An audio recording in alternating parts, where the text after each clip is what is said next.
tapos na ang aking pansit. This is it, pansit. Ganyan pala ka-bilis.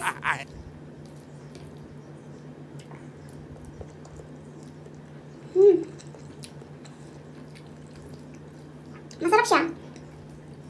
Out of 10, 9. Nobody's perfect, right? So, 9 only. Masarap niya. May rice ako, kunti lang.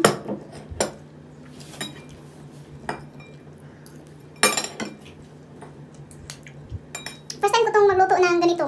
Yung masarap talaga siya. As in, nag-practice talaga ako dati kasi parang hindi masarap yung dati. Kaya nag-try ako ng ganito. Yung bihon ko, hindi siya masarap. Kaya sinubukan ko magluto ng ganito, pansit. Hindi yung bihon. Ganito talaga siya. Mas masarap pala ganito kaysa bihon.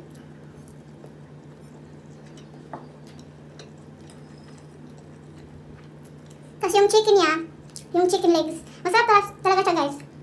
Subukan nyo, as in.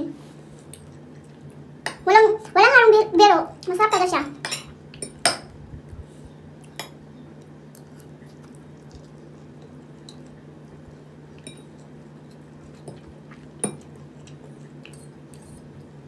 Pansit lang, sapat na. Pinoy food. Pag nag-iisa lang ako, more on Pinoy food talaga ako.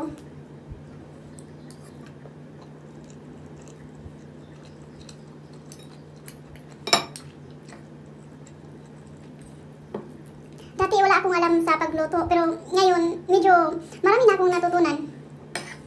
Arabic food, Thai food. Dati ano lang yung alam ko, kain lang at katulog. Ngayon marami na akong natutunan. Hindi naman sa ganun na pinagyayabang ko. As in, may natutunan na talaga ako sa sarili ko since nag-asawa na ako. Marami na akong natutunan. Drink juice. Nilagay ko siya sa cup kasi maliit lang yung baso. Gusto ko ganito kasi malaki. Diba?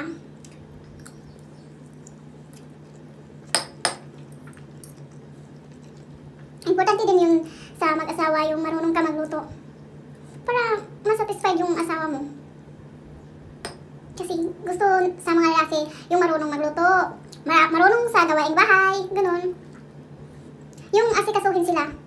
Diba? Kasi yun naman ang trabaho bilang asawa. Yung asikasuhin mo yung anak mo, asawa mo. Maglinis sa bahay. Ganun. Para may ambagin tayo sa buhay nila. Charis.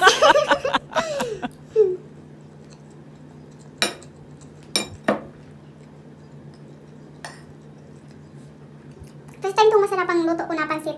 At first time ko din magluto na ganito. Kasi dati bihon yung niluto ko. Sabi ng asawa ko, hindi daw masarap. Pero hindi naman ako saktan kasi alam ko naman sa sarili ko na hindi talaga siya masarap. So ngayon, masarap na siya. As in, 9/10. Tapos na po ako kumain at tapusin ko na rin ang aking video. Sana guys, may natutunan kayo at nagustuhan yung aking video. Don't forget to like, comment down below, and subscribe and click the notification bell para mag-notify ka sa bago kong video. Thank you so much guys. Thank you for watching. Bye everyone. Keep safe always.